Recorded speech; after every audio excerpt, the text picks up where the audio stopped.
లైవ్లో వినేవాడు కానీ తర్వాత వినేవాడు ఎవరు ఏమనుకుంటా నాకు తెలియదు. అన్నమాట నాకు గ్యారంటీ, తిట్టుకున్నాడైనా, సడుక్కున్నాడైనా, కొనుక్కున్నాడైనా, దూషించినోడైనా, పిచ్చి పనులు చేసినోడైనా, ఎవడైనా సరే ప్రతి ఒక్కడు ఆయన ముందు వచ్చి మోకాళ్ళు వేయాలని రాస్తుంది బైబిల్లో. నా తోడు ప్రతి మోకాలు, నా నామమున వంగును ప్రతి నాలుక నన్ను స్తుతిస్తుంది. అంతే. ఈ లేఖనం నిరర్ధకం కాదు.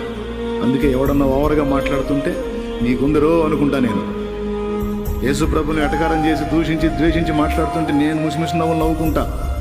ఎంతకాలం వాడు ఎటకారం చేస్తాడు, ఎంతకాలం దూషిస్తాడు. నాసికరంధ్రాల్లో జీవవాయువు ఉన్నాడు అని ఊరితే పుట్టాడు అన్నాడు అనుకుపోతాడు. దేవునికి స్తోత్రం కలుగును గాక. అంతకుమించి ఏముందండి? ఊపిరి ఊదితే వచ్చినోడు. నిశ్వాసానికి పుట్టావు, ఉచ్ఛ్వాసం చేశాడంటే అయిపోద్ది, పైకి వెళ్ళిపోతావు.